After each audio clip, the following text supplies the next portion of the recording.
Hey, I'm Nina Chantel, and this is Unmuted.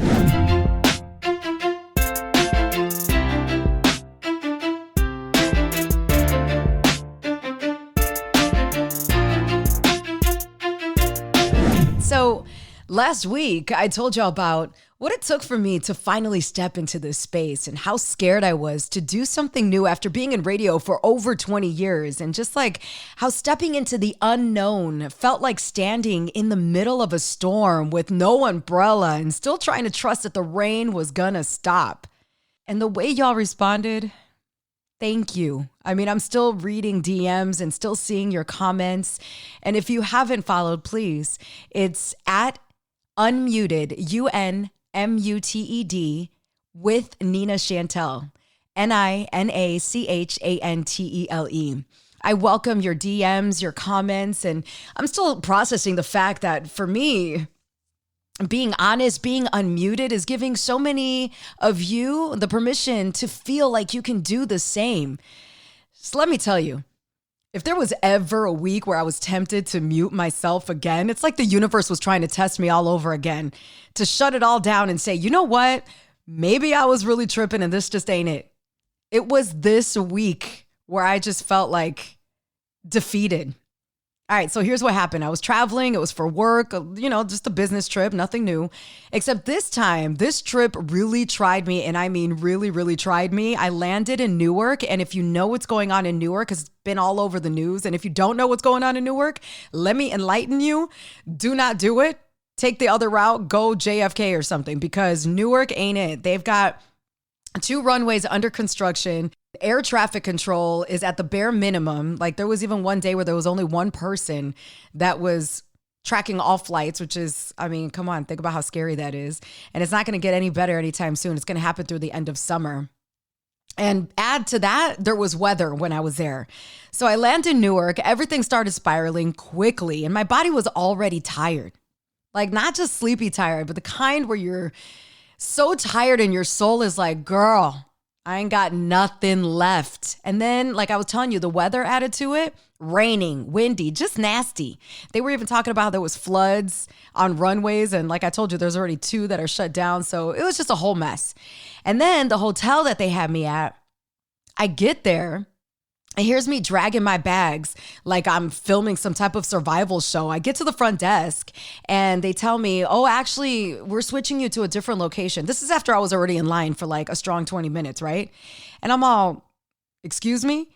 And so now I'm out there in the rain, in my business clothes, pulling luggage through puddles. Like, no lie. I'm out there like I'm the final challenge of the amazing race. I get to the other hotel. I stand there for like another 20 minutes in line because so many people are there because, again, all the cancellations in Newark, people are trying to get somewhere.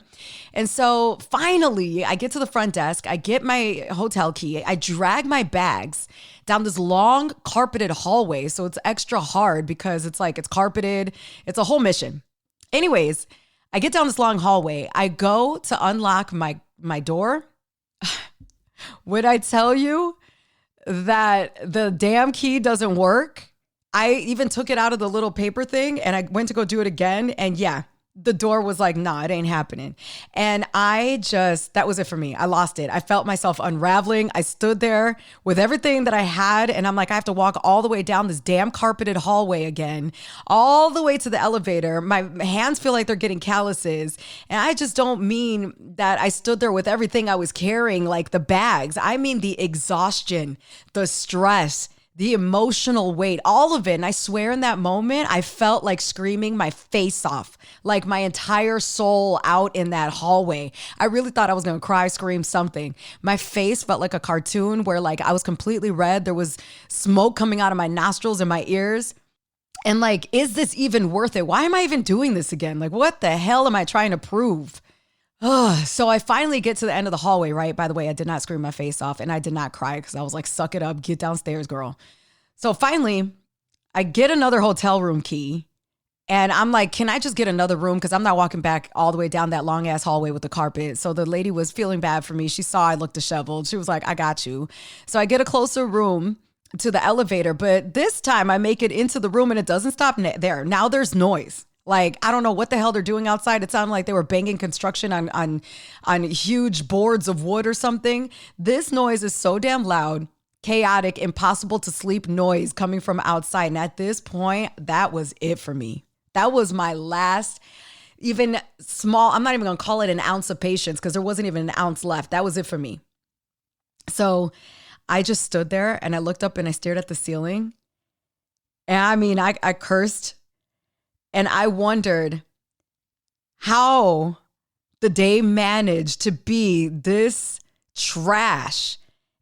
And then the only flight that I could get back to LA was at 5 a.m. Yeah, meaning I'm only going to get about 4 hours of sleep with all that noise outside, if I can even sleep at all.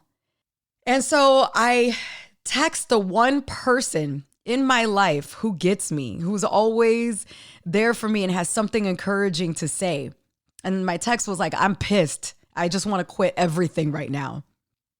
And so they called me and they tried, they really did. They even tried to hit me with some deep quote, something like, you know, be happy for no reason, be happy like a child, because if you're happy for a reason, that reason can be taken away and then you're in trouble.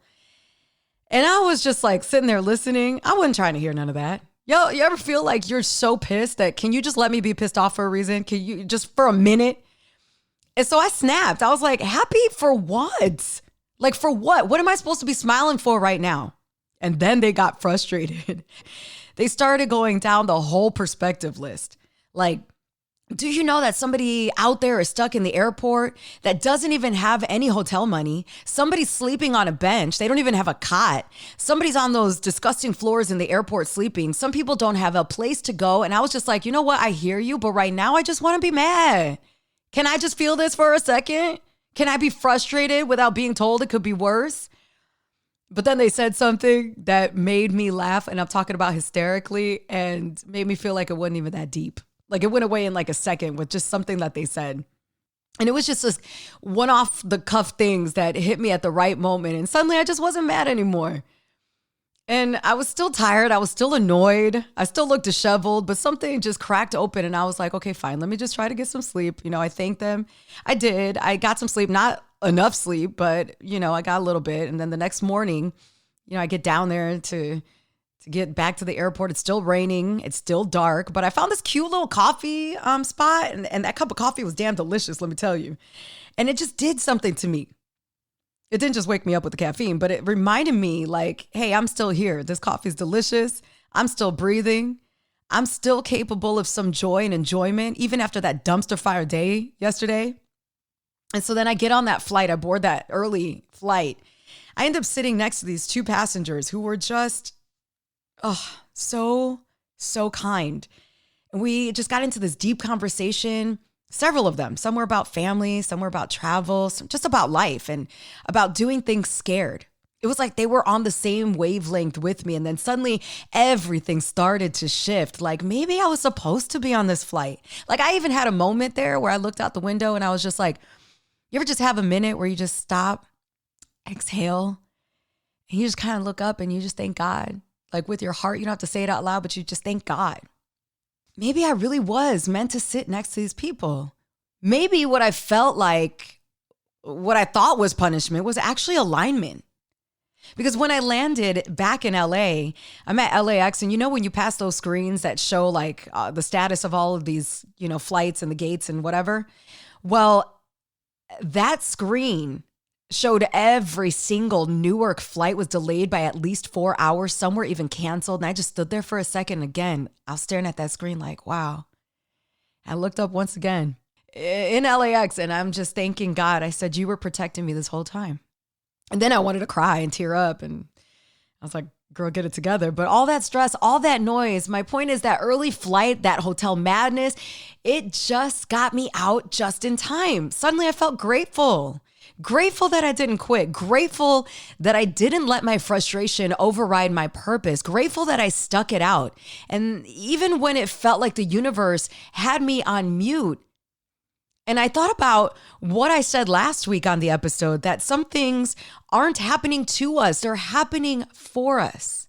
Maybe they're happening for us. We have to think of things that way. If you're going through something right now and you're just down and you're like frustrated, like everything I just told you, all those feelings, no matter what the feeling is about, just stop and think about what I'm telling you right now. That it might not be happening to us, it might be happening for us. So if you're in your hallway moment right now, standing there tired, frustrated with a key that won't turn, a door that won't open, just take a breath. Because that might not be your final stop. That's just your reroute. You're not cursed. You're being guided.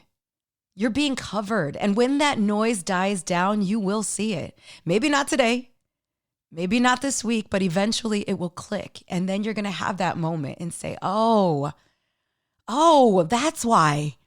And I'm going to remind you, because silence never told the full story. This is Unmuted with Nina Chantel.